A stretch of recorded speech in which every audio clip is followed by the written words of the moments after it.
Hello, good morning students. So last class में क्या study किया था हम लोगों ने?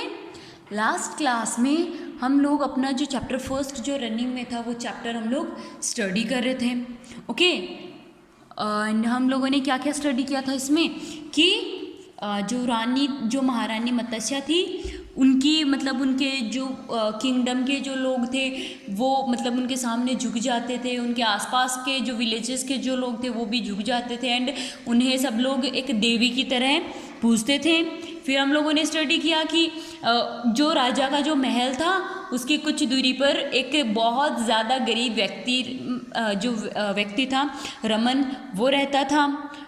वो इतना गरीब था कि उसके हाथों से लैंडलॉर्ड मतलब उसने अपनी ज़मीन बेच दी थी। वो इतना मतलब अल्टरनेटिव हो गया था कि उसको मतलब अपनी वाइफ एंड अपने जो बच्चा था उसका जो वाइफ एंड चिल्ड्रन जो था उनको स्लीवेज करने की नौबत आ गई थी उस पर। ओके, आगे से स्टार्ट करते हैं। Every morning he went door to door for some work, food और मनी। और वो हमेशा एवरी मॉर्निंग वो हर सुबह है डोर टू डोर जाता था, मतलब घर घर वो जाता था और किसी से वो वर्क मांगता कि आप मुझे कुछ वर्क करवाओ आप मुझसे। देन उसके प्लेस पर मतलब आप मुझे या तो मनी दो या आप मुझे फूड दो। ओके, कुछ घर जाके वो फूड के लिए मतलब बोलता था, कहीं वो मनी के लिए बोलता था। वो इतना गरीब था कि वो सुबह मतलब मॉर्निंग में वो घर घर जाकर फूड, वर्क और मनी वो मांगता था। His kindness of people always got him enough to take home. और लोगों की मतलब उसके लिए लोगों की जो दयालुता थी वो इतनी थी कि लोग मतलब उसे घर ले जाने के लिए, खाने के लिए उसे एनफ फूड और मनी प्रोवाइड करवा देते थे। But Raman was a little self centred. But जो रमन था वो उसमें मतलब कुछ जैसे सेल्फिशनेस जो होती है, सेल्फ सेंटर्ड जो होती है वो उसमें थी। His word began with him first. और उसके लिए हमेशा उसकी दुनिया खुद से स्टार्ट होती थी, उसकी दुनिया हमेशा खुद से स्टार्ट होती थी। Following by his family and the rest. और फिर उसकी फैमिली आती थी एंड देन बाकी सब आते थे। ओके, सबसे पहले उसकी दुनिया वो खुद था, फिर उसकी फैमिली और फिर बाकी के लोग आते थे। So he would eat and drink to his delight and return home with whatever he found extras. और वो उसे जो भी मिलता वो जो मतलब डिलाइट जो वर्क होता था, जो मतलब टू प्लीज ग्रेंटली, जो उसे भी जो कुछ मिलता था, जो वो भीख मांगता था उसमें जो भी उसे मिलता था वो पहले खुद खा लेता, पी लेता था और फिर जो कुछ उसके पास बचता उसके खाने के बाद वो उसे घर पे लेके जाता था। This rotation followed to he never let anyone discover his interest, as he always put on a long face when he reached home. और वो क्या करता था, वो अपने डेली रूटीन को मतलब जैसे वो डेली रूटीन उसका जो था उसी के अकॉर्डिंग वो ऑलवेज करता था। ना तो उसको किसी का इंटरेस्ट का पता था कि जो कुछ उसे मिलता उसे जो अच्छा लगता वो खा लेता एंड जो रिमेनिंग होता वो घर लेके चला जाता।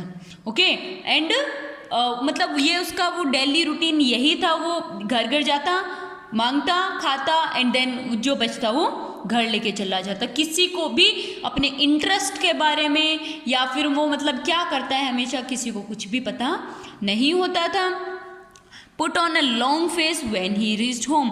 और वो मतलब इतना मतलब वो अपने घर पे जाता था तो मतलब कि बहुत ज़्यादा कुछ रिएक्शंस जो जैसे होते हैं वो रिएक्शंस अपने फेस पे करता था एंड वो घर पहुंच जाता था। One day he was releasing the bowl of rice. एक दिन उसने अपनी जो उसकी जो बाउल थी उसमें चावल जो थे वो डाले हुए थे एंड वो खाने को वो इंजॉय कर रहा था। He had just received from a humble home। और उसे वो मतलब जो चावल थे वो कहाँ से मिले, एक ढंग के परिवार से, मतलब रिच फैमिली से वो चावल मिले थे। He heard that Rani Matsya was to pass from the very place, और उसने सुना कि जो रानी मत्स्या हैं वो इस प्लेस के पास से गुजरने वाली हैं। ही वॉज स्टैंडिंग एंड वो वहाँ पर खड़ा हो जाता है कि मतलब सब लोग जो रानी मत्स्या थे उनकी इतनी रिस्पेक्ट करते थे, एंड जब उसने सुना कि वो इधर से गुजरने वाली है तो वो खड़ा हो जाता है। Her generosity has reached her ears, उसने उनकी जो दयालुता का जो भाव था कि रानी वो कैसी हैं वो उसने सुना हुआ था। And he new if he pulled a long face, जब वो अपने फेस का रिएक्शन जैसे एकदम से गरीब होते हैं ना उस तरह से कर लेगा।